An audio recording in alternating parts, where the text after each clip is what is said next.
আসসালামু আলাইকুম। আজ দেখাবো ব্রাশ টুল।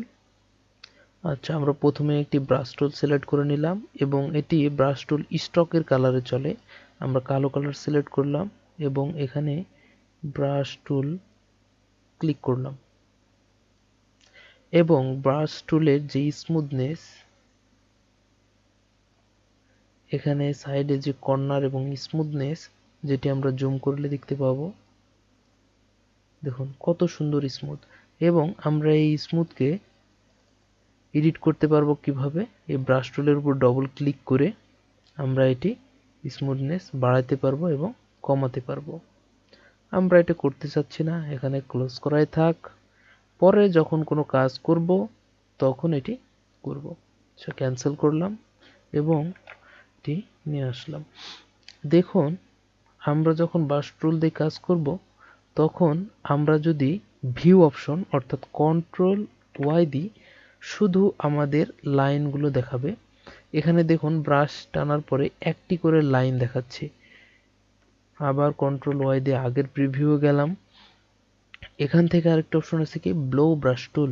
এটি একটু আলাদা, এটা ক্লিক করলাম। দেখুন এটি কিছু পাথ নিয়েছে এবং যেগুলোর অপশন দেখাচ্ছে, এগুলো যদি আমি কন্ট্রোল ওয়াই চেপে দেখাই আপনাদেরকে জুম করে, তাহলে দেখবেন যে এটাতে একটা লাইন আর এটাতে ডবল লাইন। কারণ এটিতে পাত তৈরি করে, এটি কোনো স্টক না, এটা কি পাত তৈরি করে। এটি হলো পাত তৈরি করে আর ওটাতে স্টক নেই, এতটুকুই পার্থক্য। এবং এটি অনেক কাজের একটি ব্লো ব্রাশ টুল। কারণ আপনারা যদি ব্লো ব্রাশ দিয়ে এর উপর দিয়ে যদি আরো ড্রাগ করেন, দেখবেন যে সবগুলো একটি পাত হয়ে গেছে।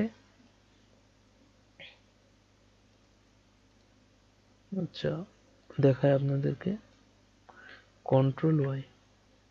দেখুন যেগুলো সিলেক্ট ছিল একটার সঙ্গে আরেকটা মিলে গেছে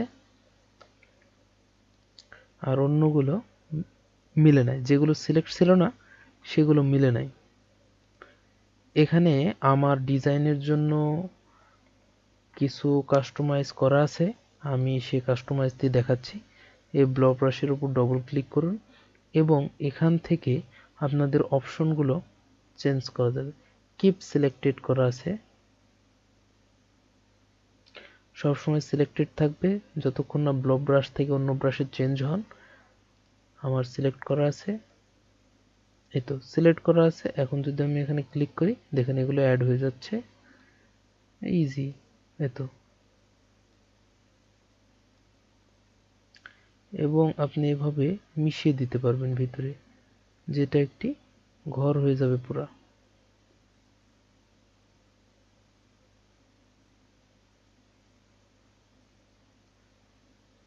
দেখুন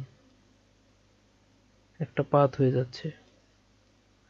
আরেকটি অপশন আছে কি, যে আপনি যদি এই পুরোটাকে একটি ঘর করে দিতে চান, তাহলে একটি ডাইরেক্ট সিলেকশন দিয়ে সিলেক্ট করলাম এবং ভিতরের যে কোনো একটা পাথকে সিলেক্ট করার পরে ডিলেটে ডবল ক্লিক করতে এটি একটি ঘর হয়ে গেল।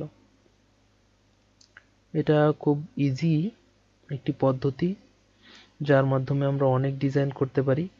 ব্রাশ টুলের আরো অনেক কাজ আছে, যেগুলো আমরা পরে দেখব, এর পরের ক্লাসে দেখব ব্রাশ টুলের দ্বিতীয় ক্লাসে।